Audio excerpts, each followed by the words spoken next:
Yun mga boss, meron tayo dito ngayong Click 125 version 3. Gagawin natin dito, change oil, palit air filter, palit ng ball race, at mag-install din tayo mga boss ng Zenlo M1 mini driving light 30 watts. Ganito nga pala ang senyalis mga boss kapag palitin na yung ball race ng motor ninyo. Makikita nyo na naglalak sa gitna yung manibela. Dapat hindi yan ganyan, dapat swabe lang yan. Dito nga mga boss ay nabaklas ko na ang mga dapat baklasin sa pagpapalit ng ball race. At dito mas makikita nyo na talagang naglalak sa gitna ang T-post nito at napakatigas nitong pihitin. Hindi ko na naipakita mga boss ang lumang ball race nito dahil nagmamadali na ako ng mga time nito at gabing-gabi na. Fast forward tayo mga boss. Dito ay naikabit ko na ang bagong ball race nito. Nga pala mga boss, pag naramdaman nyo ng mga boss na may kanto yung manibela nyo o di kaya nang lalaban yung manibela, ipacheck nyo na kaagad yan mga boss dahil napakadelikado pag ball race ang nagka-problema mga boss. Okay, goods na tayo sa ball race. Lipat tayo dito sa electrical mga boss. Pakita ko lang sa inyo yung pagkakalatag ko sa wiring nito. Mula sa domino switch pababa hanggang dito sa relay at ballast ng MDL. Single relay setup lang ako mga boss pag nagkakabit ng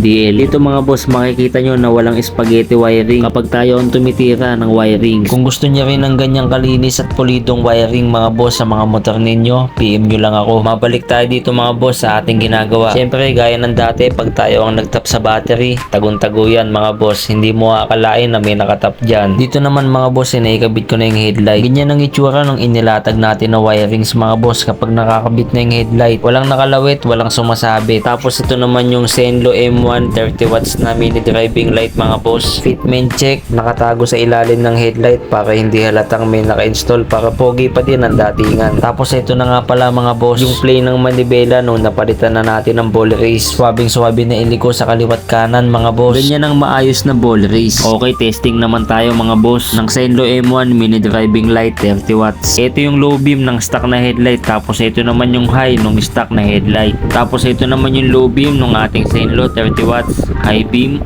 low beam, high beam. Pwede pa natin itong installan ng passing light pero ayaw na ni boss. Okay, lipat naman tayo dito sa mas madilim na area. Ganyang kaliwanag yung 30 watts na Zenlo M1 mga boss. Hindi na masama para sa 30 watts. Pag gusto nyo din magpa-install ng ganyan sa akin mga boss, mag-PM lang kayo sa akin. Yun lang mga boss. Salamat sa panonood.